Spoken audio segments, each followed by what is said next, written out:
on the first day of Musemas, my podcast gave to me, ranking all of the adaptations of A Christmas Carol that have been covered on Musemas. All of them so far. That's 36, 34. 35. We've done 37 episodes of Musemas. Okay. 2 of them were covering The original. novella. Yes. So we will not be rating I knew that. that 2 of them were covering the original, so I'm like 34. I forgot we did one extra There episode was a last bonus year. episode last year that came out on Christmas Day. Yeah.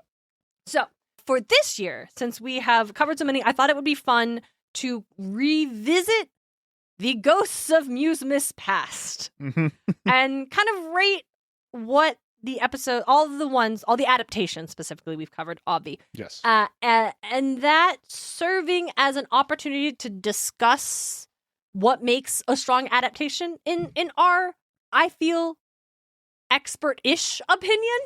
Expert-ish is a great way to put it. Yeah. We've watched 35 adaptations of A Christmas Carol.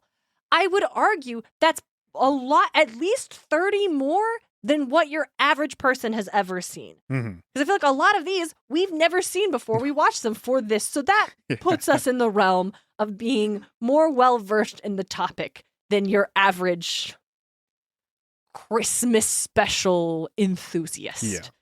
Yeah. So we are starting from the bottom. I have gone through, and so you're also probably wondering, why are you doing this at the top of the season rather than at the end when you have 12 more to add on?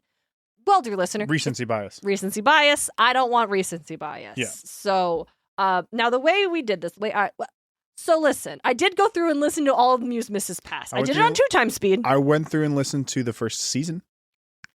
There's only 4 of them, DJ. Yeah. But there's 12 episodes a season. That's... And most of them are less than 20 minutes. Yeah. I did this while playing Hades 2. Yeah. I could have done it while like doing other shit, but I was listening to other stuff at that time. So DJ is going to do a tier list. Yes.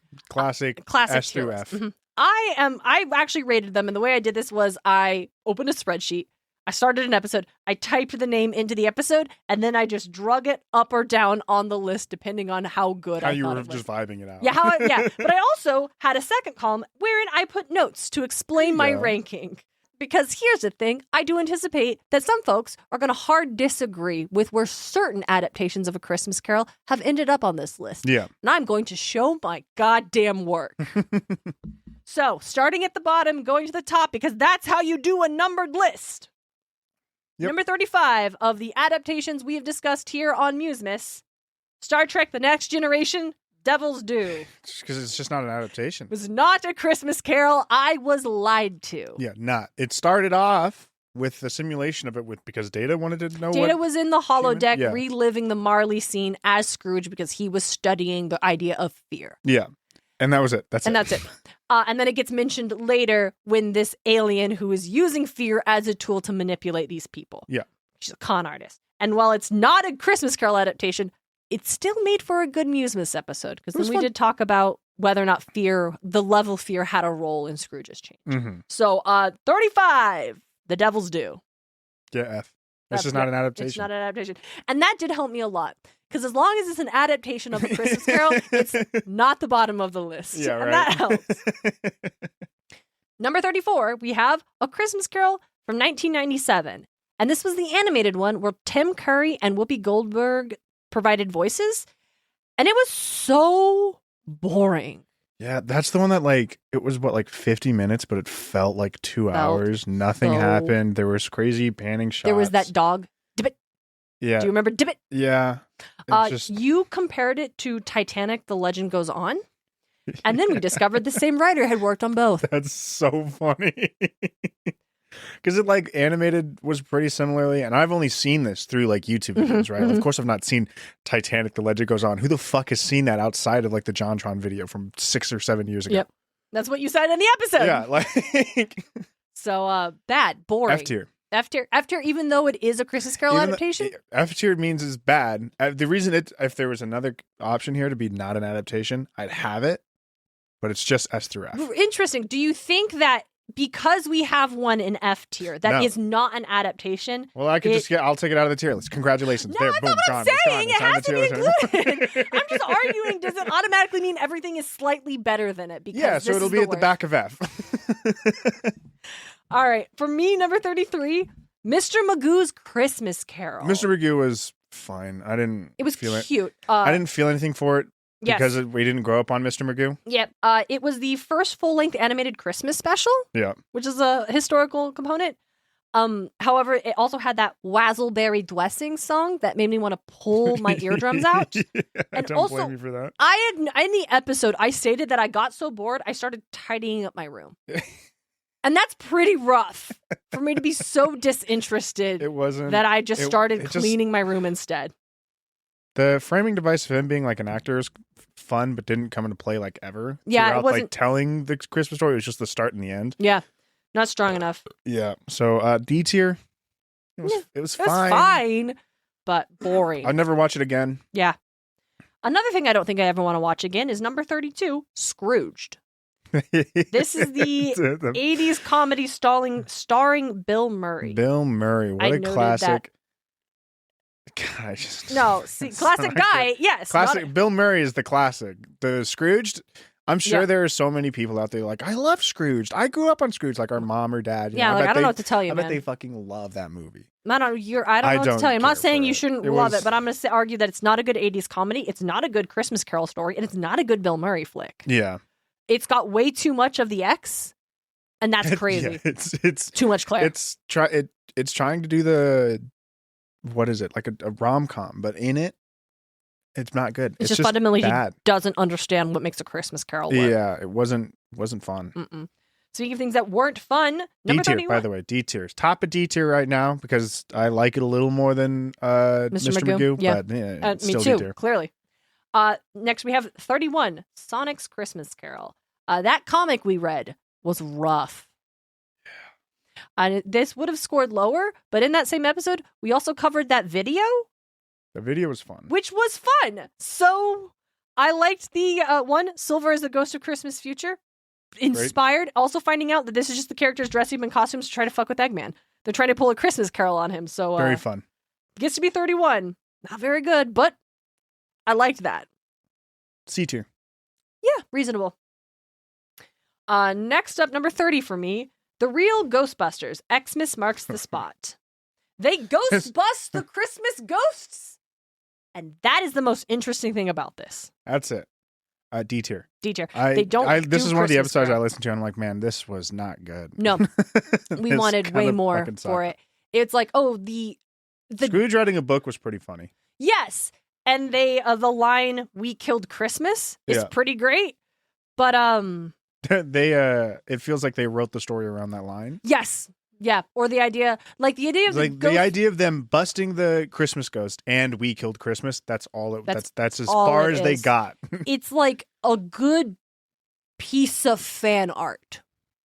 I feel like is the extent of this idea of seeing the Ghostbusters going after the Christmas ghost. Yeah, if it was like on fanfic.com or whatever it is, like Live Journal, whatever the fuck, it's not bad. No, my argument is that it could be a deviant art image. Yeah. And that's all. I don't need the rest of this narrative. It wasn't very good. Yeah. D tier. All right. 29, Scrooge or Marley's Ghost. This is the first filmed adaptation of A Christmas Carol. It's also the one that had the banner that said Merry Xmas, where I was like, I had no idea Xmas was that old. And they do the thing where Martha actually hides and then pops out, and Cratchit is happy to see her because he thought she wasn't going to make it for Christmas. But it's like it's hard to understand what's going on. It's short. We've lost most a silent film. of it. Obviously, it's 1901. Yeah, 1901. So it's most of it's been lost. Most of it's been gone. It's like being old, it's hard to understand even what's going on. Mm-hmm. There's just not a visually, obviously, sound wise, because there's no sound. Yeah. But it's and I think we talked about it's like, why don't I hear music? And I'm like, it's because the music was being played in the theater, Darien. It's still a silent film. Yeah. Like, right, I'm there's probably speakers history. as you were looking in that little thing, and as you spun it, there's speakers. Yeah, someone was there playing like a gramophone or something the like that, piano while I have it rated because again it's so short, but I do have it rated higher than other actual adaptations because it's such the as original Scrooge adaptation. Because it is, and I also enjoyed what we have of it, even though it's not a lot. I was never bored. I did find it interesting. I was thinking D, but because it's like the original, it's C. I feel like the historical component of it earns it a lot. And this is actually where we get, as long as I wasn't bored, it does get to be higher than this. Well, it didn't overstay its welcome in that case. Also, because if it was 20 minutes long and there's no sound and you're just kind of sitting there. It's a silent film. I don't know if I could have done that. That's also fair. So 26. I'll pull up on another tab, The Entertainer. Fair. All right. So 28, I have Bugs Bunny's Christmas Carol. This isn't the movie where Daffy Duck is Scrooge. This is the Looney Tunes shorts that was combined with 2 other ones to make the full special. Mm-hmm. It was super light. It's kind of Bugs just harassing Yosemite Sam. Yeah. There aren't any ghosts. It's not loony enough. I think we just rated it a, quote, lazy adaptation because it's not really doing any Christmas Carol stuff. You would above Scrooge, but that might be D tier. Now that I'm looking at this now, I would actually put Marley's Ghost above Bugs Bunny A Christmas Carol. I'm going to swap these 2, actually. So 29 is Bugs Bunny's Christmas Carol, 28 Scrooge Marley's Ghost. Because I think I just, now that I'm thinking about it, aggressively dislike Bugs Bunny's Christmas Carol. 27, Batman Legends of the Dark Knight Halloween Special number 3, Ghosts. Yeah. This is when we felt like it teaches really him to relax, right? Well, it's the idea is that he wants being Batman is not going to actually honor his parents' legacy. Being Batman is the way Batman copes with losing his parents, as well as is actively working to make Gotham safer because you can't public service and healthcare your way out of eco-terrorists, right? Yeah. Out of Poison Ivy existing or the Joker, right? No amount of like social nets are going to help with that kind of thing. But we did feel like it just really tried to shoehorn A Christmas Carol into a Batman setting in a way that we felt was like largely not super successful. The ghosts were interesting enough being like Ivy and Joker, but even the things they showed him weren't very strong. Yeah. At the end, he decides not to go out and be Batman on Halloween. He's going to have the manor open for trick-or-treaters. And I think we both agreed that was just aggressively irresponsible. It's Halloween in Gotham. Halloween. Batman does need to be People are going to be acting up. He's like, Gordon and the Gotham PD can take care of it. No, they fucking can't. I don't think they can. I don't know. If, you're going to wake up November 1st. Gordon's been kidnapped by Joker. Again. Gotham PD, it's been taken over by the Riddler. Like, you're going to have it's good. It's a backlog that you're suddenly just expanding. Yep. We came up with a much better Christmas Carol Batman story in the episode. I believe that. Where we argued it should have I think also this was way older as before we had the Bat family concept, but a better one would be set with the Bat family with Bruce being like, we don't have time to have fun and live in the moment. We've got to, or maybe it shouldn't even be Bruce. I feel like it should be one of the Robins that feels like we can't have fun. And like Batman being like, nah, man, I've already learned. It's important something to like relax. That. But the importance of like living for the concept and less work you do is important, but it can't be, you're trying to make sure other people can enjoy life. Don't forget why you're doing this. Don't become jaded. Anyway, that's why it's pretty low on the list, 27. It was fun, but I feel like if we come up with a better idea in the episode, us, a bunch of goobers, it gets knocked down pretty quick. Yep. 27 is Sweet Leaf on Deck, A London Carol. You mean 26. Oh, thank you. 26, yep. And this one is super low because the Zach C plot about him trying to wake up in time to get to, or not wake up, actually, to get to the smoothie shack. Was more entertaining than any of the actual Christmas Carol stuff. Yeah. Also, they only just used the mirror as the ghost for all the things, and that was boring. It was just silly. Silly, but not in a fun way. Yeah. Silly in a lazy way, honestly. I liked it, though. I'm a sucker for anything Sweet Life, so 20, it's a C tier. Okay. So next, 25, is the Blackadder's Christmas Carol. Funny, but very dated, which makes sense. It's like 90s, 80s, dry British humor. Mm-hmm. It's like an inverse where he's too nice and is a doormat, and then he learns to be a dick. Yeah, I appreciated that he got punished in the end for it.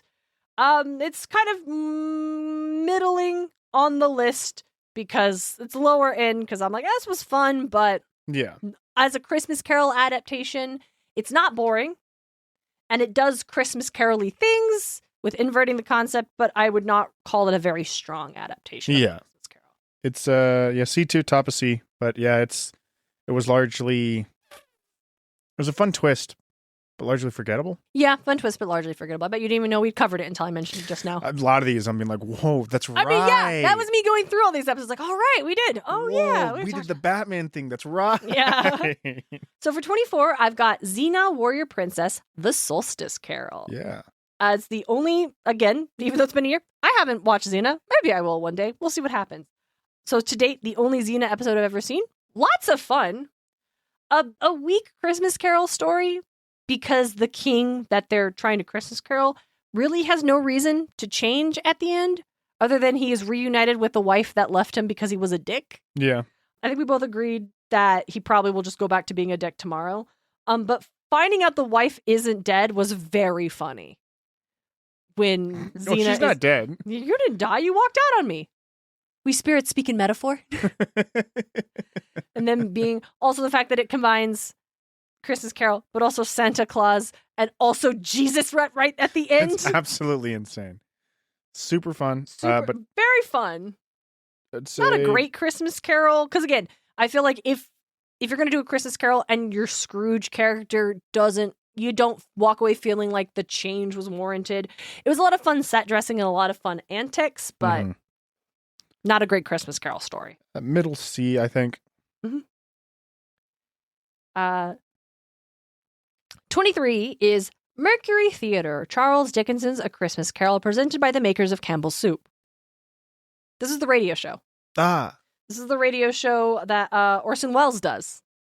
Okay. This is the War of the Worlds Orson Welles radio show.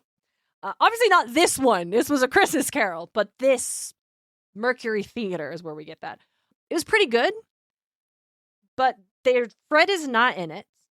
Mm-hmm. So Sister's not in it. And they really made like Bob and Tiny Tim the emotional crutch, which is... They tend to do that, especially at that time. Do that. Yes, there's a lot of that. You will not... That's like what? Fucking Great Depression right after Great Depression style. That is a good point. Yeah, the emphasizing you should treat your employees well in the Great Depression makes a lot of sense. But there's no reason they couldn't... But that's also one of the three big things of A Christmas Carol, and it's you should treat your employees well. Also, you should be happy. You should remember you should love your family. You're lucky to have your family with you to celebrate. You're lucky to have family who wants to celebrate with you. You should treat your employees well. Yep. If you have the means to do so, you should work to better people who you should not better. You should work. I was going to say better your community, and then combined that with help people in need. Yeah. So that's what that weird wording was. And so they don't. I think that goes with the what is it? Treating just people better. Yes. And then it's there was love in your life and it's gone, but there's not like that you can't change. But there are things you can change. Yes, right. And so any adaptation that makes the Cratchits the emotional core of the story gets knocked down for me. Yeah. Because it feels like it that is missing. Also, anytime they ended up at the Cratchits' house instead of Fred's, that you're getting knocked down. Rough. You really real do. Rough. It's a bummer. I get you're just trying to like that. This is just like, streamlined Tiny themes. Tim. Fuck off. No, it can't be. These got to be these three things working in tandem. Yeah. So cool. Radio show was fun. A good performance, but honestly, not a strong Beats you. I'm adaptation. a sucker for radio shows. DJ loves a radio show. Love a radio show. Here we've got number 22, Scrooge from 1951. I don't have a lot of notes about this other than, quote, at least the Looney Tunes one was shorter. Which is why 21 is Looney Tunes Bah Humduck. Yeah, Bah Humduck, S tier. For DJ, it's a core memory. The other one, and I felt nothing for it. The other one, C tier. I like it. It's just nice, faithful adaptation for the most part. Yeah, I don't remember anything about this 51. It's not one of the animated ones, and it's not a musical one. No, it's the one that that one on Netflix is based off of. No, it's not. Oh, that's right. No, it's not. That one's higher on the list. It's the musical. Yep. Yeah, it is. I made no notes about it other than... I remember seeing this one like high in tier list though. Yeah, I feel like this is one that a lot of people are like, this one's really great. This one's really strong. And we were like largely unimpressed by it. We were not super taken by it. Maybe it's just a faithful adaptation. But even then, there were faithful adaptations. 50s are hard, bro. 50s are hard to watch. Yeah, there were some faithful adaptations that get to be higher on this list merely because they were a really faithful adaptation. And I feel like this one was like, I didn't make any notes about it other than this was how originally it was above I put it above Looney Tunes because it's a faithful adaptation. And then I said the words, at least the Looney Tunes one was shorter, which is like, wow, I really didn't like this one. And I'll admit, so I went back and forth on this list of which was the ones that were I personally liked the most, which ones were us Musemas liked the most, and which are the ones that I think we could argue is a good adaptation. And so that is ultimately it should be like a Venn diagram. Yeah, right. So ultimately I kind of would adjust to be like, no. Beyond just did DJ and I like this, where does it serve as an adaptation? Yeah, but if one of those circles is bigger, like this one, I understand it's not a good adaptation, but I love this thing. I remember it so fondly. We're talking about Bah Humduck. Yeah, Bah Humduck. I remember it so fondly. Like, it's one that even, like, to this day, and even before doing Musemas and rewatching, I'm like, yeah, dude, we got to do Bah Humduck. Fuck yeah. Okay, so here we are. Number 20. Ebenezer and the Invisible World.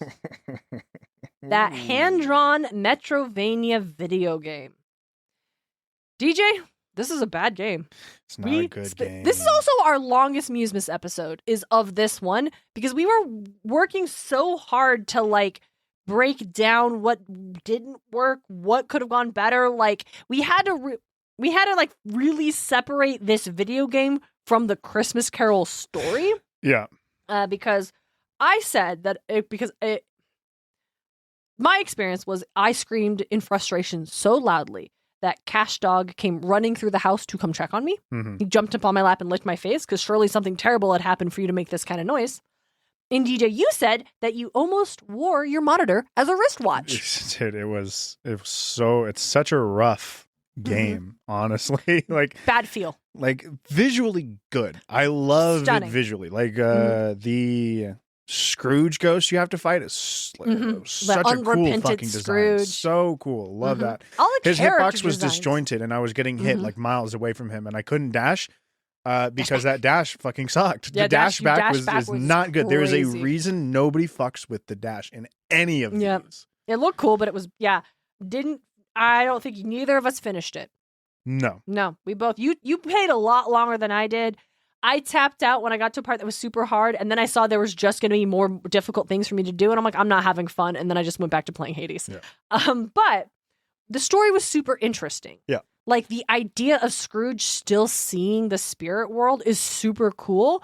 The idea of him wanting to help others and using the information spirits are giving him to do so, I feel like... And helping spirits help others, too. Yes, like, I feel like that is such a logical progression. If you're gonna, like, one, it's kind of crazy, but if you're gonna argue that the supernatural remains a part of Scrooge's world, then that makes so much sense. And if he has truly and Scrooge, changed, what is it, helping the Christmas ghost do yeah, another Carol? he helps a guy, ghost of, it's the ghost, someone else's Jacob Marley, asks the Christmas ghost to Christmas Carol his buddy, and it worked, but some other malevolent force intervened, and now they're not going to help him again. It was the ghost of his dad, I believe. It's ghost of his fucking dad.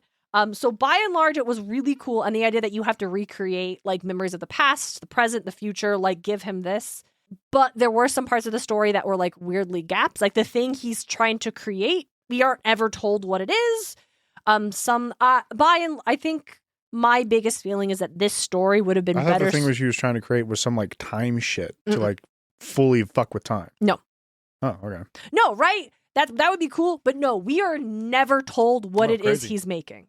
What I was like, is it a box that's going to steal people's souls to power the workforce? You don't need to hire real humans anymore? Like, what? Yeah. Never actually told what this horrible thing is. I feel like this story is really great and would be better served as a graphic novel. I think if you or as a better the video dash game and polish it up a little bit, it could have been really cool. Because that is the other thing. It's so crazy. The concept of Scrooge seeing ghosts still is kind of crazy that it does belong in a medium where that suspension of disbelief can be employed. Yes. So actually, video game is perfect for this story. The game itself just wasn't good. No, it was not a good That's game. why I'm like, if someone can just adapt it into a graphic novel for me, that'd be great. So that's why it's 20. It's not quite in the middle. It's a little higher because I thought the story was really interesting. But it can't be any higher than this. Middle of D tier. I'm not going to play that game again. Oh, the gaming stuff is too much for you. Interesting, because I'm willing to forgive the game because I think the story was cool. But you're a gamer though. I like can't. you have I way did. It more. sucked so much. That gaming experience was miserable. Yes. Damn, miserable. I was like, I'm having a bad time. Am I just bad at games? And I went over to play Hades, and I did a complete run. And No, I'm like, you're not no, just it's bad not at me. games. That game fucking It's not sucks me. This ass. is a bad game. The backdash I will always be so mad about, because I think that was the biggest gripe I have about that game. I probably could have gotten around of it. I probably would have just like toughed it out if the backdash wasn't so unintuitive. It's crazy. We can't do this. Dear listener, if you want to listen to us gripe about Ebenezer and the Invisible World, this was our finale of Musemas 2023. So year 2 of Musemas was this game, because we had such high hopes for it. I know, dude. Okay. So number 19, top 20, we've got A Christmas Carol, the musical from 2004. This is the TV musical full of sitcom stars from, I think it was ABC. Okay. Alan Menken, the Disney guy, wrote all of the songs. Okay. DJ, this is the one from Link by Link, where Link by Link is from. Yes. There okay. you go. There it is. I'm trying to like, I don't know. At some point, the definition of everything melds together. 2004, 1970, who knows, right? For me, it's all fuzzy. Time's who a flat gives circle. a fuck? No, but so this is the one that Link by Link is from. Link by Link, that gives it A tier, dude. Link by Link's so good. Really? The songs were so fun in that.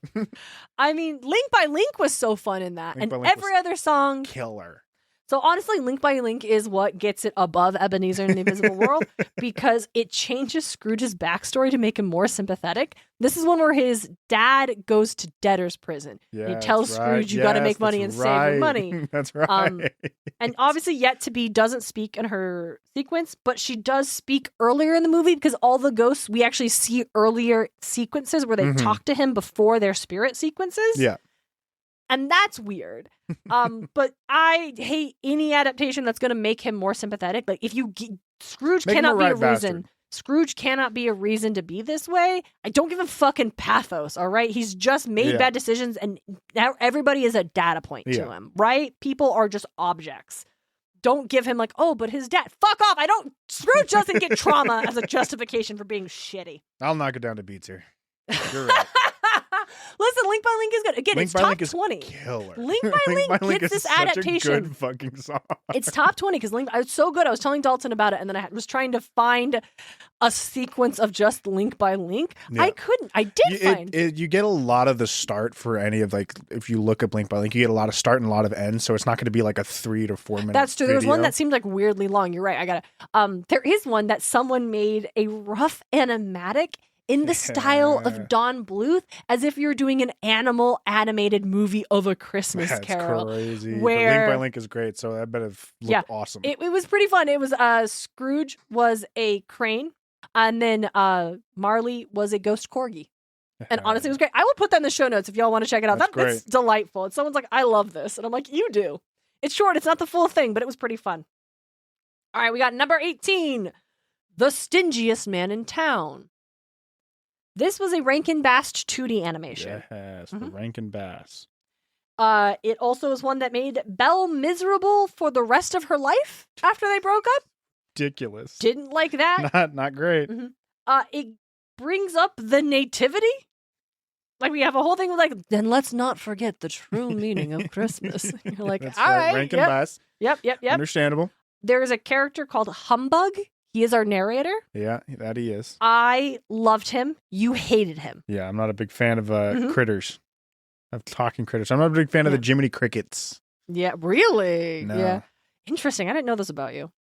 Okay, so I claimed that I liked this one more than a lot of the others we covered that year in, like, year 1. Cards on the Table gang, I didn't remember anything about this. Like... If you've been like, Darien, it was that Rankin Bass nostalgia being injected into you. But it doesn't even look like the Rankin Bass ones. It does. No, it doesn't. It's not stop motion animation. It's not stop motion animation, but it still looks like Rankin Bass. We talked. It looks like the Hobbit Rankin Bass. Well, it also the way that, like, they move is totally Rankin Bass. No, look it up.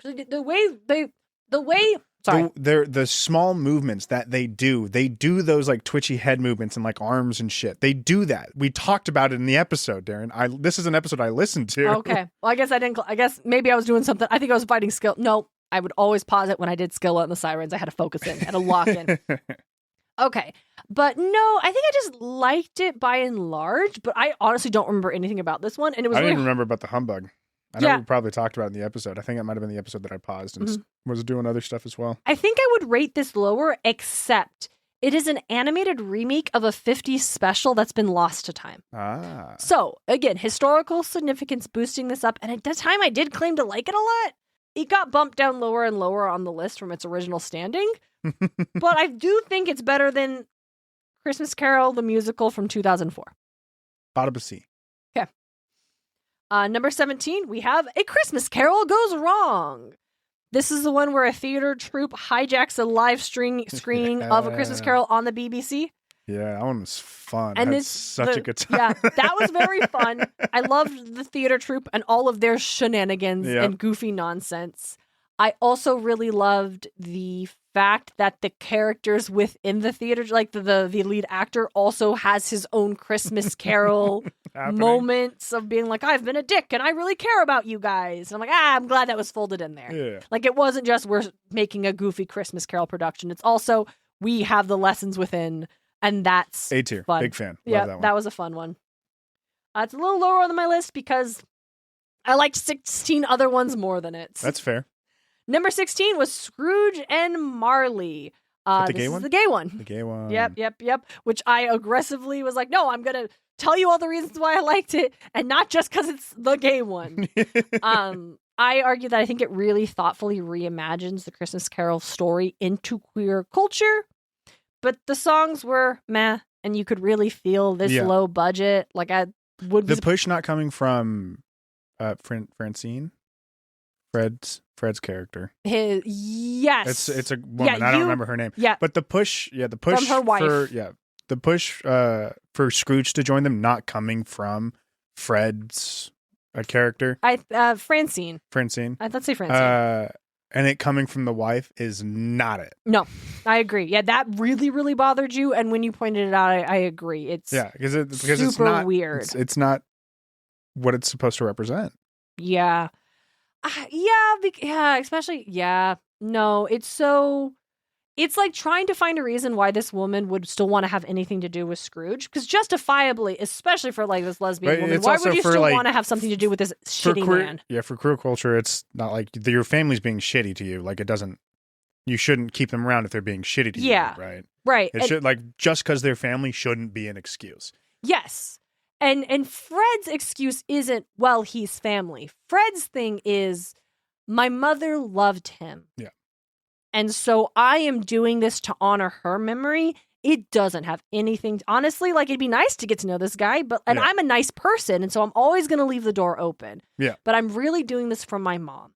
And so it is fascinating that they took away the sister and made it her wife rather than it being, but I think it's because, like, he doesn't see his sister again. He, like, I don't know if he ever sees her. I don't know. It's really weird. Yeah, that choice is really weird. Bill was his boyfriend, because he and Marley never dated. We were super jazzed about that. But Bill dies, and he doesn't even, like, take his call while he's dying. He's too busy with work, and I didn't like that very much. I'm like, crazy. No, Bill should be in Vermont. He's opened an Airbnb with his husband. He's opened a bed and breakfast. Come on. Yes. Like, it's Vermont. Yeah, right. They have two exports. That's what a B&B is. It's an Air bed and breakfast. Oh, I said Airbnb, didn't I? Yeah, you said I didn't mean Airbnb. I'm so sorry. I did just mean B&B, bed and breakfast. That's on me. I'm so sorry. He would never. Just a bed and breakfast in Vermont. But Fezziwig's still alive at the end. And he goes to visit Fezziwig, and he makes it. So I liked, and he donates a lot. Also, we didn't really love that he starts dating one of the guys, one of, like, the money collector guys. Yeah. Like, it's nice, good for you, Scrooge, but, like, I didn't love that. I don't know. Show, like, a hint of maybe a relationship could start at the very end of the movie. That's how you kind of do something like that. But yeah. So good, but not top 15. Yeah. Number 15 is A Christmas Carol. B tier, by the bottom of B. I feel like I can't rate it lower. No, I think, it's good enough. Yeah. And the changes it makes are largely pretty solid in support of shifting the narrative to this this framework, but not an A tier. This one is A Christmas Carol from 1971 is another animated one where it looks like 2D horror point and click game. It's that very scratchy animation. It won an Oscar for Best Animated Short.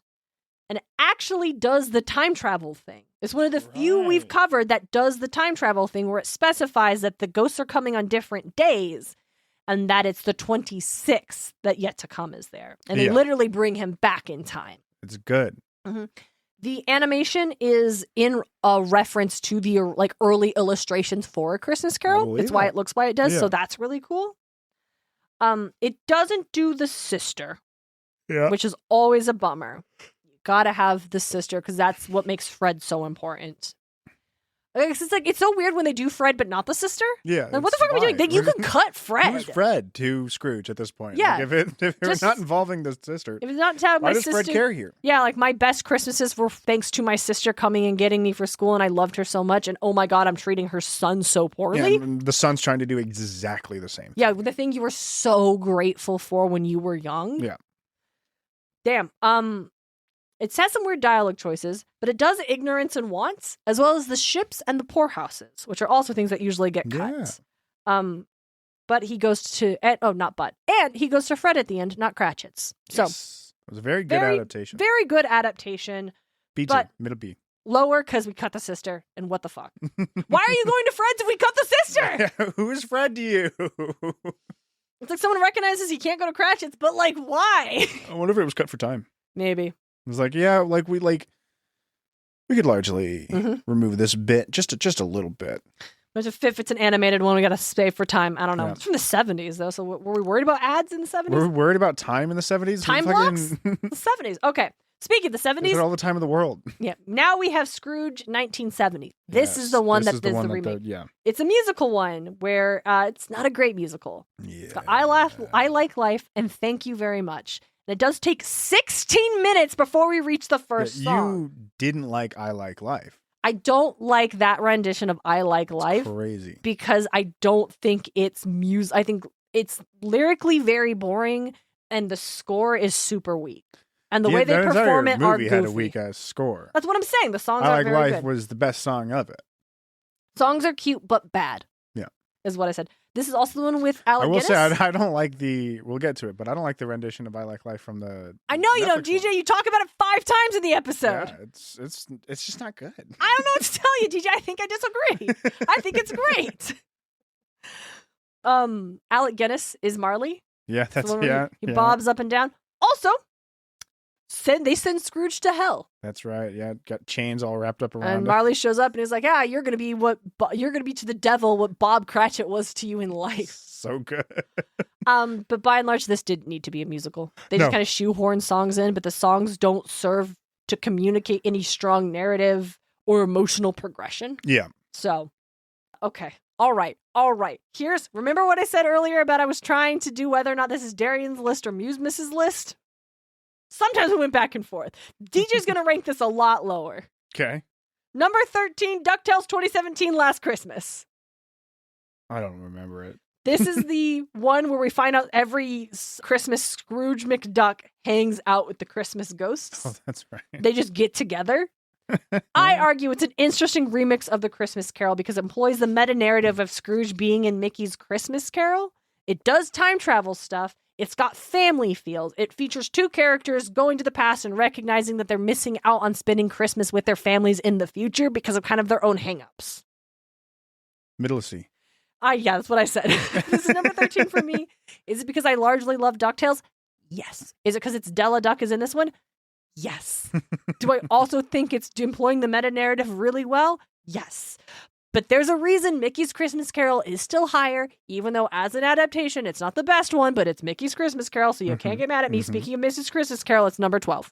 It's middle of C. It's Baby's first Christmas Carol. It's cute, but it has little depth. It does what it needs to do. It's the first time you're being introduced to a Christmas Carol. I think it's way better for introducing kids to the story of A Christmas Carol than like any of the other ones we've covered, even the animated ones. Disagree. Bah Humduck's great. Really? You think Bah Humduck is a better Christmas Carol adaptation than Mickey's A Christmas Carol? For kids? Yes! Yeah.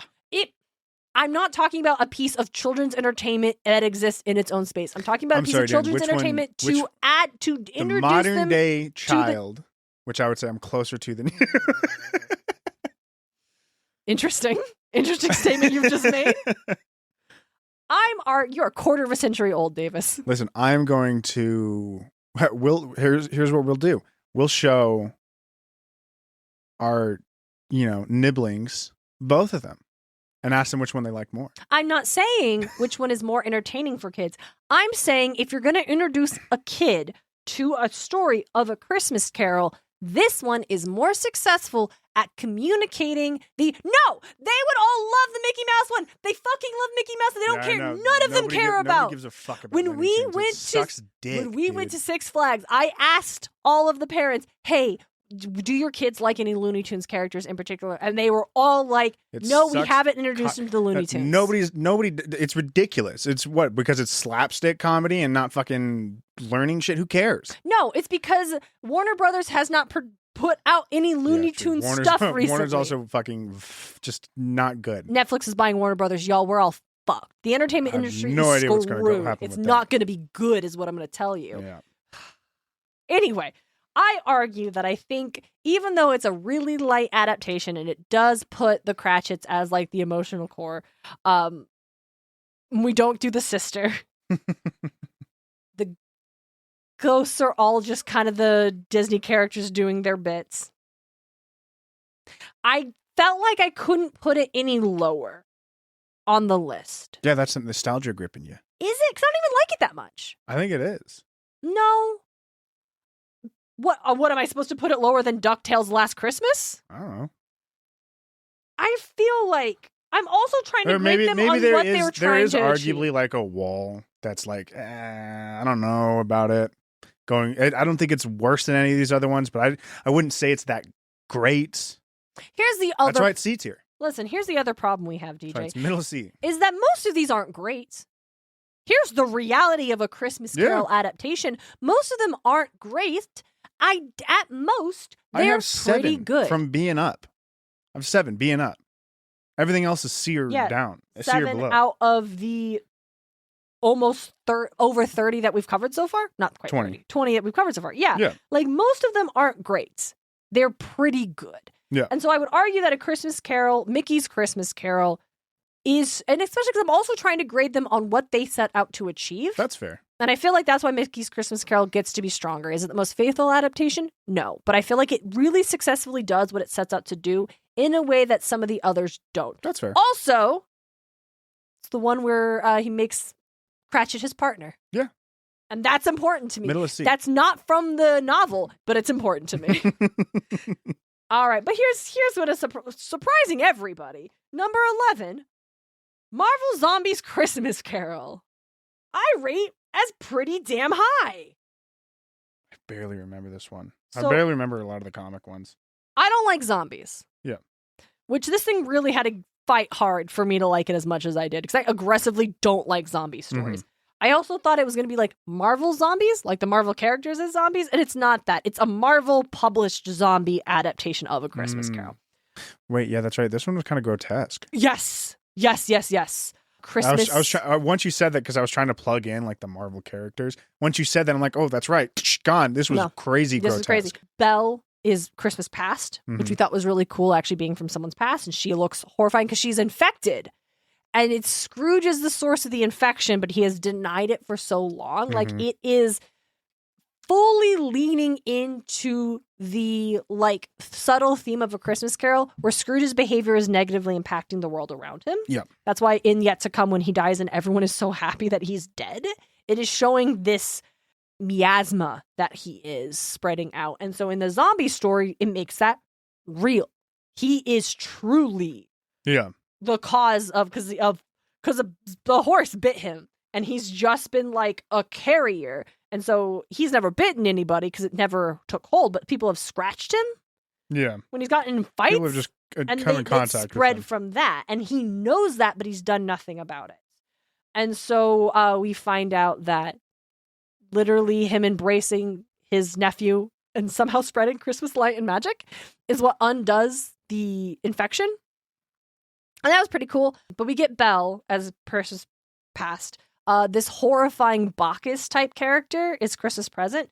And we don't see Christmas yet to come in the sequence because we find out it was Scrooge. And we find that out when after he dies. Because originally this is the Christmases that'll never come because this infection has taken over the world. And when Scrooge dies, he is now the spirit of Christmases yet to come because it's through his actions that there will be future Christmases. It's great. And so this ranks really high for me because even though I don't like a zombie story, I felt they employed the zombie idea in a very unique way. Yes, they successfully combined the zombie concept with A Christmas Carol and made it work so strong. B tier. Agree. Yeah. Okay, number 10. It's A Christmas Carol, 1999. This is the one with Sir Patrick Stewart. Just a good adaptation. Very accurate. He goes to Fred's at the end. It takes no big swings. There's no liberties taken here. If you want a straight down the middle Christmas Carol adaptation, this is what you want. Like, and it's in 1999, so it's on the like cusp of HD too. So yes, so it's not like super grainy and fuzzy. Yeah. Also, if you're like, hey, what do any of the ghosts look like? I don't remember. I couldn't tell you. I bet they look like they do in the book. I think was that the one where Yet to Come was like a nanny? No. Kind of like a no. Yeah, I couldn't tell you. Couldn't tell you. It's B tier. Okay. Here's hey. Remember when I said sometimes Darien would just rate these based on the one she likes best? Yeah. Number 9, Doctor Who: A Christmas Carol. Yeah, it's a good one. B tier. I love it. It makes me happy. I think it's a super fun use of a time travel story in the time travel show. Yep. And even though it totally kind of breaks the own, like we're literally seeing this man's history and memories changing as this happens. It's crazy. That's fine. It's Doctor Who. It goes to that time is all happening at once. TARDIS is simply just moving vertically through it. Yeah, and as he's getting to do like the past with the kid and all the adventures and so the it's girl. like it's the reason he's remembering it is because it's happening at the same time as him, pretty much. And that's silly and fun. And then like Amy being the ghost of Christmas present because these are all the people he's going to let die just because he doesn't want to turn off the machine. Yeah. Or turn it like the storm. He's like, I just don't want to. And I love the future. Being the boy's future. Being the boy's future. Like he takes Kazran back. Kazran from that night where he first met the Doctor, but before he does the adventures with the Doctor, and brings him to see what he'll be like in the future. Yeah. And that's such a satisfying good twist for yet to come. And that's... It's like, you're going to show me my future? I know. I die fucking old and alone. Like we all do. Like, yeah, but that's not... I'm showing you this He's future. like, yeah, I already am. What do you think, Kazran? Is this how you want to be? And Kazran's like, I have no idea what the fuck's happening. I don't know, man. I'm 6, dog. Yeah. But it's so... And that's what does it. And he's like, oh, right, I don't want to be like this. This is never who I didn't want to be my dad. And I am my dad. And that sucks. And that moment of bringing the kid is also a strong Doctor Who writing twist. Yeah. Top tier. That's why it gets to be top 10 for me. Hey, do you think Marvel Zombies: A Christmas Carol is stronger than A Christmas Carol 1999? Or is it crazy to put the zombie one over the last one that is just a straight down the middle adaptation?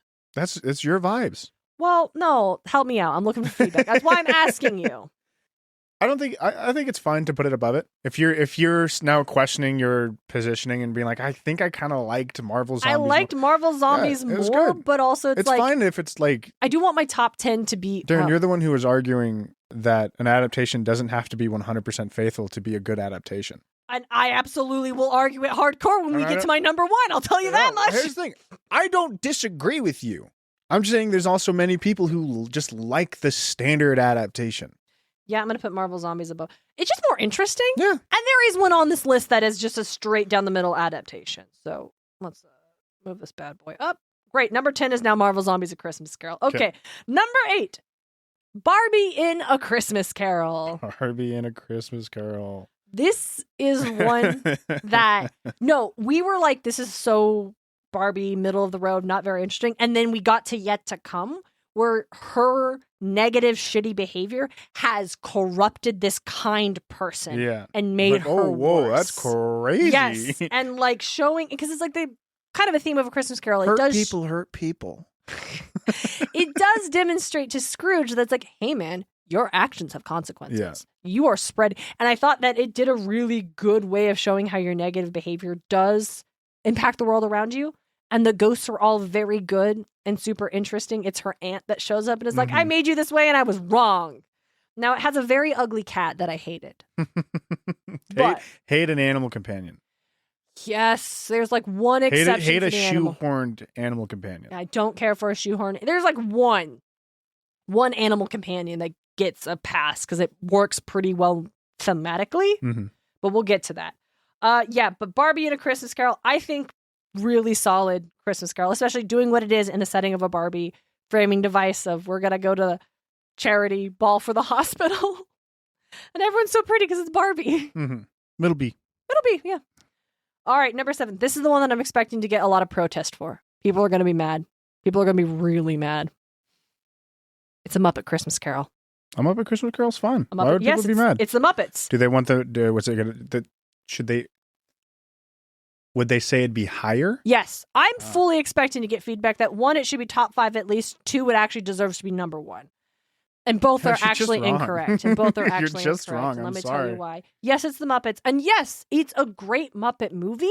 And I'm not saying like, oh, and the fact that it's a Muppet movie actually is not the reason that it scores low as a Christmas Carol adaptation. No, it does a great job as a Christmas Carol adaptation. It does a really good job as a Christmas Carol adaptation. And the decision to make the Christmas ghosts their own unique characters rather than doing what like Mickey Christmas Carol does, which is like casting the characters, or like we have Marley and Marley because it's Astor and what are their names?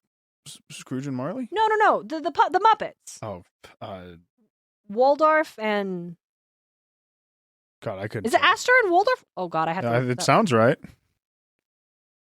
I'd Google it, but I accidentally opened this page up in the Google search. So I can't get away from it. Yeah, no, you're stuck. It's It's Statler and Waldorf. They're named after the hotels. And then being Marley does kind of change Marley's personality a little bit, but Marley and Marley is a super fun song and they're fine. But the decision to make them their distinct, unique ghosts, so we're not implanting a Muppet personality over them, serves the Christmas Carol story. There are some decisions that were made in adjusting a Christmas Carol story itself that make it a weaker Christmas Carol adaptation. Like, it doesn't dig into the family thing. The sister doesn't exist. Rather than her showing up at the school to get him, we have a bit with Sam Eagle where he says it's the American way, and then Gonzo has to correct him because it's actually a British story and we're in Britain right now. When we're in present and they're at the party, we see the nephew mocking Scrooge, but it doesn't show him toasting Scrooge afterwards. Yeah. The girlfriend breaks up with Scrooge because it feels like she's impatient and tired of waiting for him to commit, not because Scrooge has changed and only cares for money.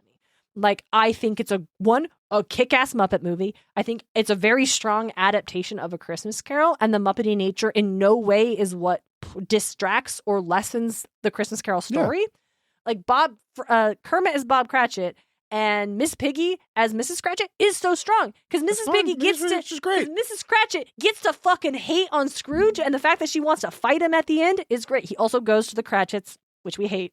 Yeah, and that's a bummer. So it is not top 5 Christmas Carol adaptation because it does not focus on the family. Oh God, I'm so sorry for saying that.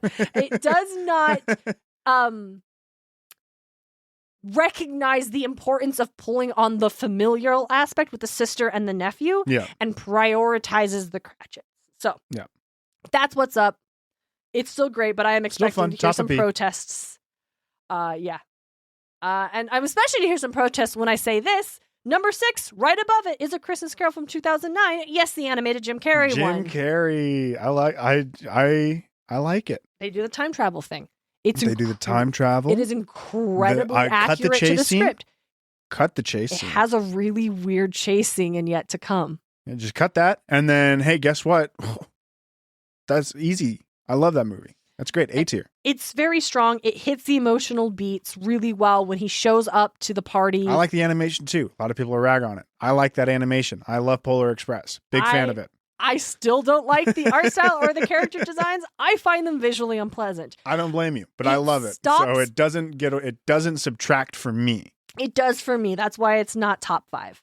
even though I do think it's very good. Also, the ghost designs are great, and the fact So that good. Jim They're all Carrey, Jim Carrey. because that makes sense. It's his past, his present. It's his stuff. Like, it's really good and delightful. I personally can't get past how ugly the design is. I love. Also, we fucking hate Yet to Come, or in past, that we didn't like the face. We didn't like the face. Listen, it grew on me just thinking about it for a while. It's grown on me, and it cracks me up to just think that Jim Carrey was doing this shit in the fucking mocap booth. He probably was doing the head bobbing and head flickering like a flame. It's just ugly, and I don't like it. Robert Zemeckis does it. He thinks that Christmas Carol is the best time travel story of all time. Robert Zemeckis, the man that gave us Back to the Future. So yeah, outstanding. It's just, and eventually, like you said, it grew on you. I grew numb to it. I have no affection. If it was prettier, it would score top 5 for me. But it's not, so it doesn't. Moving on. Where do you rank it? A tier. A tier, not S tier? Love A tier. No, it's just not. It's just. Hey, so can we break down? I think my vibes, Darren. It's vibes. Okay. It's all vibes. Yeah. I will not be able to give you. Okay, I wanted to give you the floor because I think my numbered list I can articulate pretty well, but I haven't given you the floor to kind of communicate how you're doing your thing. Oh yeah, it's fully just like how striking it is, what I remember of it, and it'll obviously be like higher or lower depending on how I remember it, how much I liked it during the time, how much I like thinking back on it, and yeah. Okay. This is fully like, I don't care about the adaptation. Did I like it? Okay, good. All right, here we're hitting top 5. Maybe I'll describe it as aggressively unhinged. We're going to move past that. That's fine. Number 5 is A Very Newman Christmas. Dude, I love Newman so much. It is the webcomic Newman's take on A Christmas Carol, which I love so much. Fellas, if you have not read Newman yet, you have to. It's on Webtoon, probably on the Daily Pass bullshit. Who cares? It sucks. But Newman it's such a fun, it's about a gnome and his drow girlfriend to wife. And they're taking on other shit from like D&D Monster Manual. It's solving things, and then suddenly Cthulhu gets involved later. But like, spoilers, I suppose. It was great. It's so great.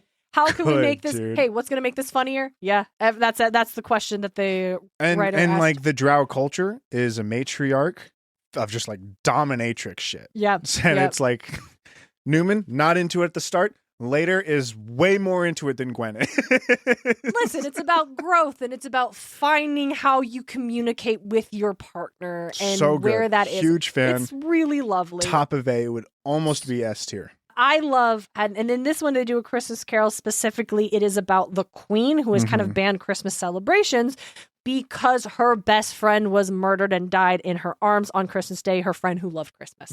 And it takes the story of A Christmas Carol to explore how grief haunts us and the importance of processing that grief and learning how to honor the memory of those we've lost and loved, rather than letting the pain of that drive us away from anything that would remind us of them. Yeah.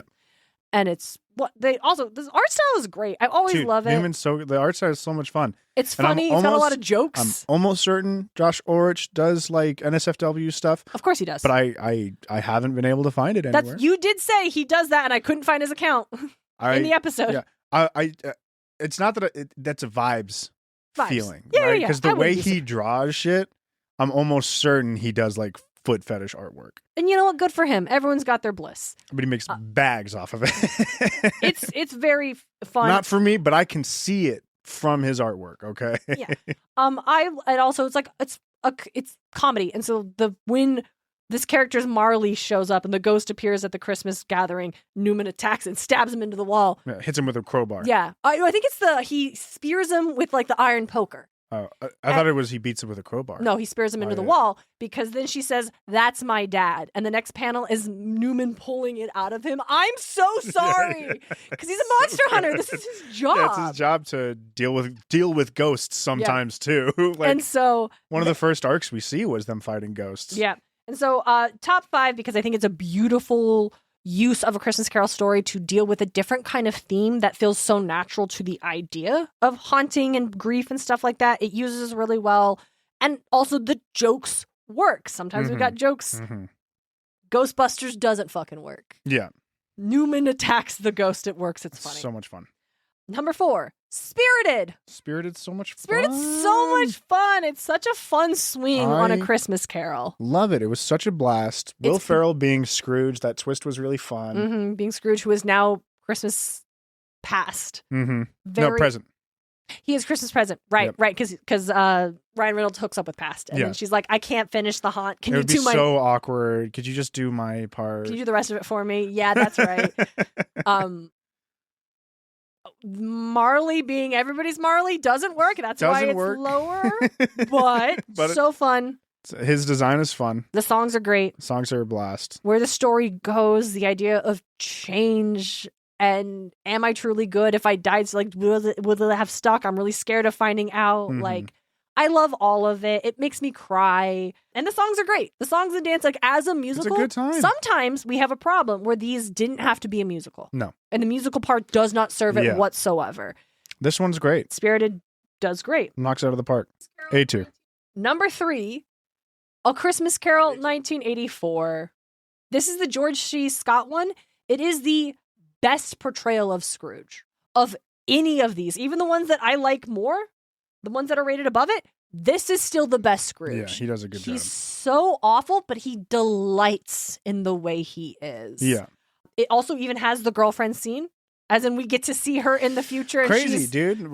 How many times that we just don't see it? This ridiculous. Is the only time we explicitly see it. And then in another one, we do see it referenced, but we don't actually see it play out. Yeah. It is my favorite live action adaptation. It's also our dad's favorite Christmas Carol adaptation. Yeah. I was telling him about Musemas, and I asked him what his favorite was, and he said, it's the George C. Scott one. It's the best one. Yeah. And when I went through this, and I was like, Dad's right. It is so good. The best.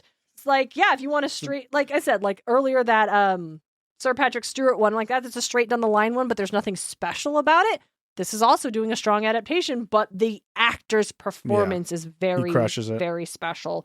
And then I also asked our dad, hey, what do you think makes what is essential? And he's like, well, it's got to be set in the past. And I was like, I got bad fucking news for you, Dad, about what our best one is. But let's move to number 2. Yeah. He really wants the Willem Dafoe one to be a set in the past. It probably will be. It probably will. Given Willem Dafoe just himself, yeah. Period piece, yeah. Willem Dafoe screams, I'm from the past. Yeah, I love it. So number 2 for me is Scrooge: A Christmas Carol from 2002. This is the animated one from Netflix that is a remake of the 1970s. Thank you. It's the remake of the 70s one from the musical, which we didn't realize until I Like Life started. And it's like a hip-hop version of I Like Life, and I'm not super into it. More like R&B, I think. I don't Rhythm know and blues. I don't know the difference. Listen, I'm very white, Darien. Listen, I barely know the difference between hip-hop and rap, okay? Mood. But it's just that style, and I'm not the biggest fan of it. Okay, fine. But what about the rest of the movie? Wow, it's great. It's great. S tier, dude. I think the Christmas ghosts have the best designs here. The designs in this movie are so much fun. Yep. The characters. Fred's such a it's not Fred in this movie. Henry. But we kept calling him Fred because why the fuck would you change his name? Because the 70s one changed his name. Yeah, it's ridiculous. Why did they change the name? I don't know. I can't tell you. But dude, I love him in this movie. He's such just a gem and an icon, dude. He's so sweet. They do the thing where Scrooge's dad was sent to a poorhouse or like a debtor's prison, and he had to work. But that doesn't become like his crux of, oh no, and now I need to save money to prevent myself from the same fate. It just like indicates Christmases were hard. It changes the backstory a little bit, but to give us the sister singing and them singing together and spending Christmases together is so sweet. Does this crazy thing where we find out that Marley shut down Cratchit's dad's bakery? Yeah. What? Yeah, it's like Cratchit and Sons. Whoa, dude, that's crazy. And that's why Bob Cratchit has heterochromia. Yeah, the reason we know it's that because Cratchit has heterochromia, and it's obviously very rare. So when are you going to see a child and then another man? A redhead, yeah. And I applaud them for resisting the urge to give Tiny Tim also heterochromia. He doesn't. He is the only son. All of the rest of the children are daughters, which is a choice, but I don't hate it. I wonder if Cratchit and Sons is like a even generational before his dad. I think so, probably. And so it's like, well, fuck. Yeah, it's brutal. Like, it's brood. The songs are great. Songs they are work so good. so like good. we get Belle breaking up with him, and and then Scrooge stepping in, and that's so good. If you're gonna and do that the visual musical. is good. Even Past and the dog freeze in that sequence too, and he's just like doing his own little solo. Yep. This is the dog where I mentioned like, hey, we don't like animal companions. I give this dog a pass. It was Marley's dog. It was Marley's dog, and it's also not like super annoying through anything. The dog isn't giving us like jokes. We're not like cutting away from the scene to watch the dog chase a cat or some shit like that. The dog's not doing like jokey dog things. The dog's just kind of is there to like, we need to watch after this dog. yeah. And it's kind of like lightening the mood for it's a kid's thing. But but making it Marley's dog helps a lot. We never cut away to watch the dog do shenanigans. Yeah. And then after the Belle scene, we get to see a portrait of Belle that Past shows him. It's like, oh, look, she's so happy. I guess that could have been you. Past is so such a good. fucking bitch. I love her. Past is like this wax monster that like transforms into the singer. Yes, because she's looking for a thing to hold on to, and we saw a picture of the singer earlier, and so she just becomes this. And I'm like, because she's looking for. Yeah. She's looking through his past, through his memories. It was great. So good. We agreed that this movie was visually stunning. Don't get me wrong. Beautiful, and it's rated so lowly. Ridiculous. Critics and audience scores rated this Insane. so lowly, and you're all wrong. Yeah. This is the best animated adaptation of A Christmas Carol all time, bar none. Yeah. The second best musical adaptation of A Christmas Carol. We'll get there. Hold on. Yep. But also, and at the end, to save for time, because we want to do the Cratchit thing, we want to do the Fred thing. I love that he invites them to his house. He does a huge party. He's like, come over everybody. for Christmas. And when he gives them each these gifts and we see the future change. The fractured glass going and it's repairing. Yes, repairing. And the color. This also what I we also get to see his ghost form, and his ghost form was fucking sick. Yeah, with the coins and the chains, and it drags him in because it's a coins remake for eyes is so dope. A remake of the 70s one, but it doesn't send him to hell. It actually does something way cooler and more like thematic. But it's so, and it's not just because it looks visually beautiful that I rate it so highly. It's because it fully employs being animated. Like the ghosts get to be kind of crazy in their physicality, and the use of the breaking glass and the fractured timelines and the falling through the time portals with the clocks and everything. I can't remember what present or even yet to come looked like though. Present looks like all of the Guardians of childhood together. Present is like the big, and you don't love that. Fella. No. And I'm like, that's also kind of. He's like not of the world. He says he loves visiting Earth on. Yeah, he's Christmas. like an alien, and I'm like, why though? So yeah, it is weird. He's got all the pixies, which I don't really love. The pixies. Don't love the pixies. The pixies but he does fully become yet to come, and he's this weird, very inhuman, physically weird, cloaked figure. He's like, is there because the another present guy becomes the in future? There? Yeah, he's like, is there another guy in there? Perhaps one that likes life. No, you're something else. Yeah. Is a great fucking line. Good line. Very fun. So, listen, if you for some reason... Oh, hey, everybody, you're listening to this. It's the first day of Musemas. It's on the main feed, which means you all have access to it. So this is us teasing you about everything we've ever covered over on the Patreon. If you want to join us, which is $5 a month, plus the new ones. But also us just telling you, you should definitely watch Scrooge A Christmas Carol on Netflix. It's very good. And if you don't, then at the very least, you should watch it. If you don't have Netflix... Number 1 is on YouTube for free for everybody to watch. Oh, where are you ranking this one? Did you say? S tier. S tier, yeah. Okay, and now VHS Christmas Carol S-tier, live. Easy, dude. My God, this is so good. When I started, I couldn't say for sure where other ones were going to get ranked. This one's like number 1. You knew I knew going in. I knew out the gate that this was going to be S tier. This is the best Christmas Carol adaptation of all time. Yeah. Full fucking stop. No. So good, dude. They do such a good job at like just portraying everything, not like writing it out for you for the most part, and just like being able to portray characters. So good. Like one of the only things. And the songs are just awesome. Oh gosh, this is the Scrooge who loses me. This is the Scrooge that turns into me. Yeah, and him singing, the Scrooge stepping in, like they can't hear you. I know it, spirit, but this guy's an idiot. Yes, like he's so I love that shit. Mad, big fan of that shit. Priceless. Priceless is so the good. Cratchit song. The Priceless is killer, and then it being like reprised a couple times, and the next and yet to come is with. Again, I've talked about it before. I don't ever want my parents to see me being lowered into a grave. Not a pleasant thought. Nope.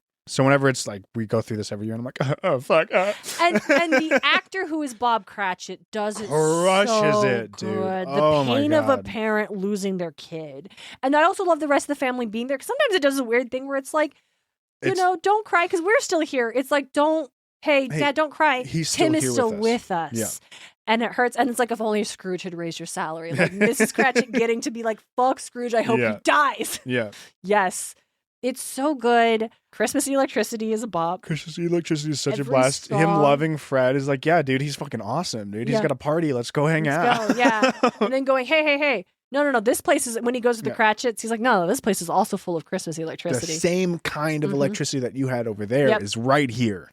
I love Yet to Come still singing, just doing the spooky ooh, like ghostly ooh, but then it's actually Scrooge. Ebenezer Scrooge. Like that's what she's been building to the whole time. Like that works so strong as a song, so strong good, as Yet to Come. Visually, it's so cool. It's just like a stage production, a very limited stage production. I'll give this one a pass on the time travel thing. It's a sing through. So you don't have time to like if you're writing a song, you're writing what like vibes good. Yeah. What's like solid. And so if you like there's some things that you're gonna be omitting. Yeah. It's whatever. Yep. We don't see Belle's future. No. And that's a little bit of a bummer, but the breakup song is so good. strong. This Scrooge is such a good song. And the fact, and I feel like what the future sequence to see Belle is to really emphasize, one, she made a right choice. Two, Scrooge could have had that and he regrets it so much. I think this number, the way the production works, does enough to tell us now she's right to leave. Yep. And also Scrooge singing. Yeah, we get future regrets. Scrooge singing to communicate his regret, and past or present Scrooge, I guess, and past Scrooge singing to show that he's an asshole pushing her away. Yep. And they do it so well because in the novella where she's like, hey man, like, would you even still go after him if you met me today? And he just doesn't answer that question. No.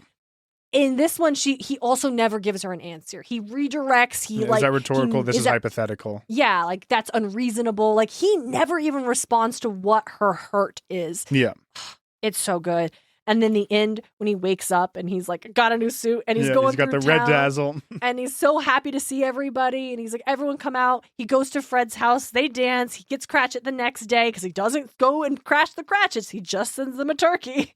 Mm-hmm. And then he's like, a raise. I'm giving you a raise because you're priceless. And that song, the reprise of everyone's songs.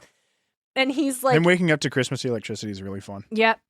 And it's because the story's like, oh, he's the meanest, the greediest. And it's the same song with new lyrics at the end. I cried. Such a good song. After I listened to our episode. I went to our strong. I went to our roommate who's never seen this, and I was like, Dalton, would you like to watch the greatest adaptation of A Christmas Carol of all time? And he's like, yeah, sure. And we watched it, and the first thing out of that was like, yeah, you're right. It's so good. Yeah, you're right. This is the best one. It's I'm like, the best one that we've seen so far. Because here's the thing. How long is this episode? An hour. Just over an hour. Not bad. This is fine. I was worried for a second. So, what makes a great adaptation? And why is the VHS Christmas Carol that's set in the 80s not, even though it says 18 something London town. It's visually in the 80s. It's visually in the 80s. And the dialogue is like, we also love it when they do the line about, then they might as well die and decrease the surplus population because that line gets thrown back at Scrooge at the end. But in this one, he says, bah humbug to those guys. Yes. And the way he's like, hey, you had the opportunity, like when he asked, like, what's going to happen to Tiny Tim? Why do you care? You don't care. If you had the opportunity to help, you wouldn't. He's like, well, that's not true. And then bah humbug, captures that so well. So if it's not accuracy. No. If it's not dialogue. It's the vibes. Vibes are so important. Vibes. It's the vibes. What do we mean? We can't just say it's vibes. It's like saying, well, it doesn't flow well when you're critiquing someone's writing. That means fucking nothing. I felt like Jack Skellington in that sequence of Christmas trying to figure out, well, what does it mean? How does it work? Yeah. But tying red string together on the But wall. I actually think I figured it out. I didn't just like cultural appropriate Christmas. I think vibes. Here's what it is.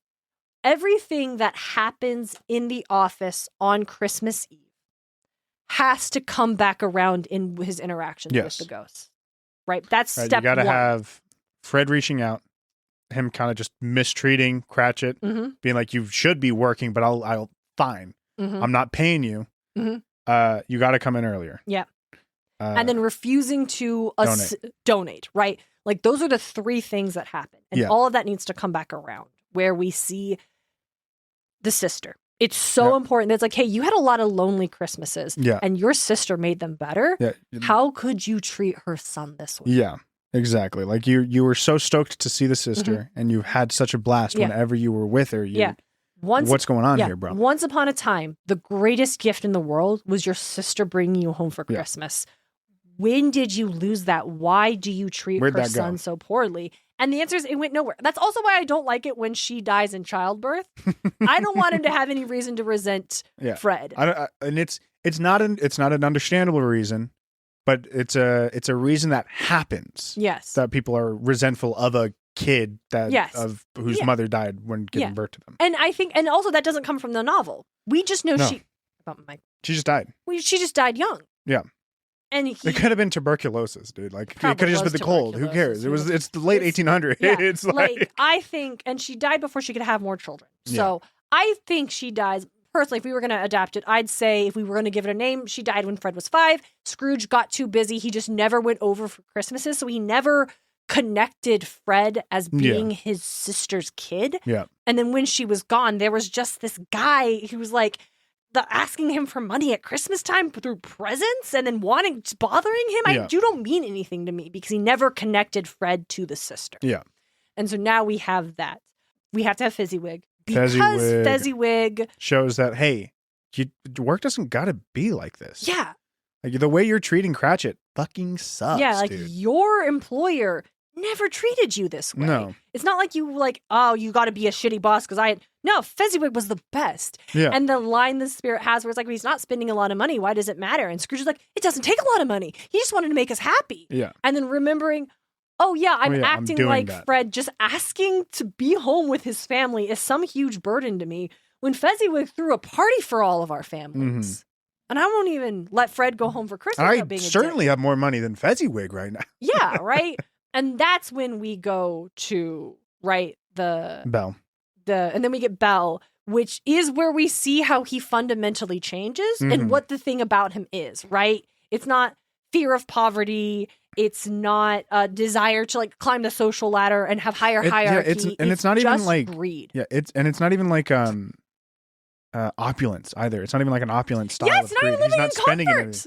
Like we see that he's not living in comfort in the first book because he's just he's not spending money on heating. He's got a little candle. He's eating gruel. Yeah, like nothing. He's got all this cash. What is he doing with it? Nothing. It's just bro. You're about to die next year. You're 50 in the 1800s. You're not living much longer. Spend it, dude. Spend, dude. Right? Because it's not even that, right? He's not even buying super yachts. No, and having fun with his money. He's just wanting it because all that cares about is having more of it. Yeah, and that's what Belle represents. It represents the transition from being this young man who loved spending Christmas with his sister, who loved the Christmas party every year at work, to all of a sudden he wouldn't even pursue this woman he claims to love because she doesn't have a big enough dowry. Yeah.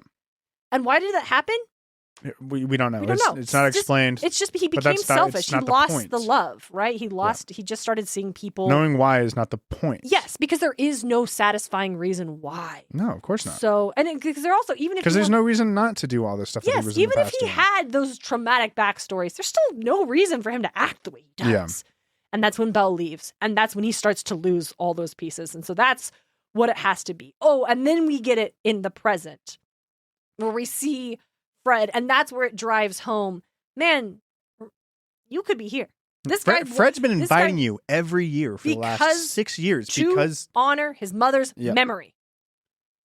And you could be hanging out. Look how good of a time you're having now. You've missed out on all of these Christmases because of what? Yeah, and especially because it's not like he's incapable of tapping into that because, again, he has fun at the party. Yeah. He wants to play the game. That's also important. It's important for him to want to engage, to demonstrate that hasn't died. He's not someone who legitimately, wouldn't have fun. He would. Yeah.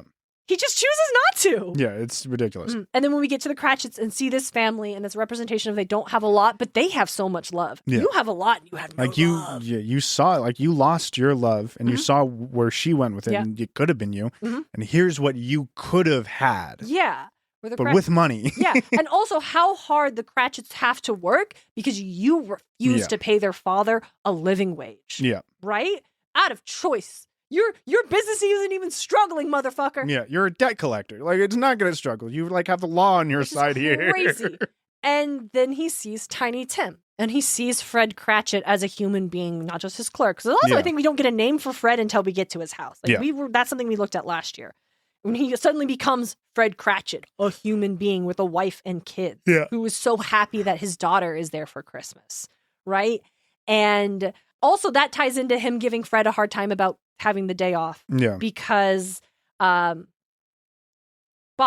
Cratchit. I was saying Fred. Yeah. Bob Cratchit.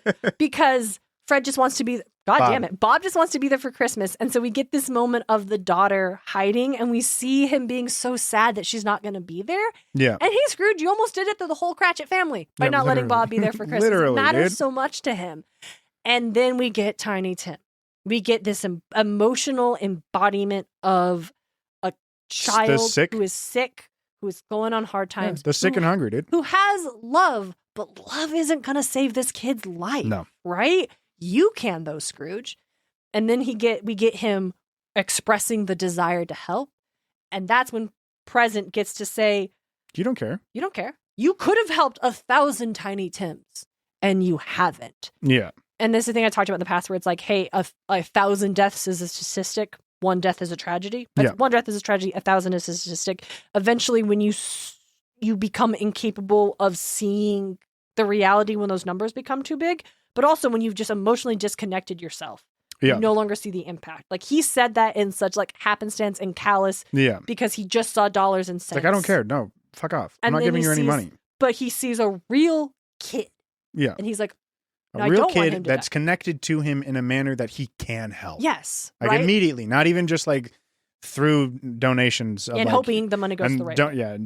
Donations are a disconnect. But like if you're paying this kid's dad more because he's working for you, that's a direct line to you. Yeah. And if you're refusing to help this kid, you could be helping directly. How many other Tiny Tims could you help, but you haven't? Yeah. Like that's what Tiny Tim represents, right? And that's why I feel like the Cratchits can't become the emotional crux. But they gotta be something because they gotta be there. He represents the line of refusing to give at all, right? And what a difference you can make. And then we cut to the future, and that nobody caring about your death is also a thing we rarely get. Sometimes we'll just get no one at the funeral, and then the Cratchits mourning the loss of Tiny Tim. Yeah, but that's why I think VHS Christmas is so strong because we get the bankers who he knows personally not wanting to come to his funeral because maybe I'll go if it has a free lunch. Yeah. People robbing from his dead body. And literally his body is lying there barely cold. And they're just taking his bed sheets. Because we don't care about this guy. And nobody was there to stop them. Yeah. Nobody was even there to stop them. Nobody cares about Scrooge. He's like, oh, show me someone who was experiencing some emotion. Because they don't even have any feelings. Give me some emotion for this death. Oh, thank God he's dead. Yeah. Our deaths, celebrating we get to his death. Celebrate. It's like we have a little more time to figure out what to do about our debt. Yeah. And then, how about someone who has tenderness for death? For and then any we death. See the Cratchits. Yeah, and then it's Tim. And he's like, oh, God, Tim died. Yeah. It's next Christmas, and he's not here with his family. And he also sees how different the Cratchits family and their Christmas is and how this year Bob versus last year. How Bob is now. Yeah, versus last Christmas with the loss and how it hurts. And this one loss of this one child in this family and the pain they're going to carry forever. Yeah. And all of that. And then the turnaround of him. It can't be just, I'm afraid of dying. It can't be just, I want to be cared about. It has to be, I can make a difference. I can do it. Please let me try. Do it. And I think the time travel is important because it expresses, and I was stunned that I had picked this out on episode 1. Yeah, you held to this. I dinged that episode 1 on the first season that it's like, it expresses it's too late. If he wakes up fucking on the 27th now, pretty much. It's too late. Yeah. He can't go back. He can't he can't experience the party. He can't make Cratchit's Christmas better. Sure, he can pay him more now, but wouldn't it be nice to celebrate this thing to make people up for being shitty for you for wanting to take the day off. Yeah. Right? Like that's what it is. And yeah, it's those pieces, you could dress them up in any way you want. Yeah. The songs could be anything you want. The costumes could be anything you want. The setting could be anything you want. Yeah, it doesn't matter. But those are the pieces. Crucial crux. Yeah. That make the strongest like again, we're like, it's so important that he doesn't go to the Cratchits at the end. But in the Netflix animated one, the fact that he brings them all over, I feel like is just different though. Different, but equally emotionally impactful because Yeah. of like how it's showing how all of those beats matter, Yeah. right? It's bringing them all back together in such a visually stunning way. Anyway, this is why A Christmas Carol is our favorite Christmas story. VHS. Well, all A of them. Christmas Carol. Yeah. Christmas Carol just rules. It's such a good. just It's a rules. good Christmas story, Mhm. and it's the best Christmas story because it's almost solely about the spirit of Christmas. Yes. I love secular American Christmas. Shout And this out, British big fan. story from the 1800s captures the vibe. Yeah. Yeah, and I think if you're going to do Fred, but cut out the sister, then just cut out Fred. Have the courage of your convictions to say this plot isn't important and take it all out, but you won't because you don't understand what the sister represents. Exactly. That's it. They don't understand the narrative through line that literally starts from like he was dead to begin with. Marley was dead to begin with. Yeah. Like it's ridiculous. Also, Marley wanting. Also, we didn't talk about because we don't have to tell anybody why Marley's important. No, because Marley's important because it kicks off the whole story. It's Marley. Nobody's cutting Marley or anything important about Marley. Marley shows, hey, I knew you. You were like me. Look at me now. Yes, I don't want this for you. Yeah. I don't want this for you is important. To represent that in death, Marley has regrets and wants to help his friend. Yeah. Like that what is happening to Scrooge is not a curse, it's a gift. Like the spirits, the ghosts, like this is terrifying. This is crazy. And it is because someone wants to help. And that you are not truly lost as long as one person, even if they're dead, still wants to, because it's also the thing that's so hard is that like it's so hard to do change alone. It's so hard to do it if you're all by yourself. The fact that Marley reaches out and is the catalyst. Yeah. And that idea that you don't have to, and we go on. Marley was arguably the last person he had in his life. Yes, he was. But he wasn't even there when he died. And that's the thing we get in the Bell thing. Yeah. He wasn't even there when he died. Yeah. And the only reason he hasn't updated the sign isn't out of reverence for Marley, because it still says... It's because it costs money. It's because it costs money. But Marley still reached out. And I think what also Marley could represent in the overall themes of the story of the importance of like remembering past and present and future and being better and doing what you can for others is that you could be in Marley for anyone. Like you don't have to die to reach out. And that's what Fred honestly is in the living world. Yeah. But Scrooge just isn't hearing it. No. So, The Christmas Carol's great. I saw Jacob Marley last night. How was that? I meant to tell you this at the top and I forgot, so I'm telling you this at the bottom. I went to a Christmas parade in Caldwell with our family. Well, somebody was dressed up as Jacob Marley? Better. I almost missed it because I was kneeling down with our nephew because he'd been on my shoulders and I was sore, so I was sitting down with him like, hey, I'm gonna pick you up in a minute, buddy. Aunt Darien needs a second. And then I stood up and looked, and passing by the Treasure Valley Ghostbusters Society. And a bunch of people dressed up as Ghostbusters walking along, and they had this big old float, and in this big float was this big black screen showing an image of Jacob Marley. That's funny. And I yelled and pointed and said, it's Jacob Marley! That's great.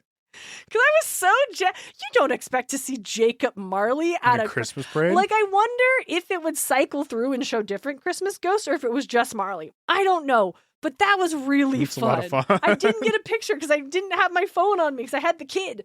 But I felt so bummed out for the rest of the thing that I didn't get a picture to show you saw Jacob Marley.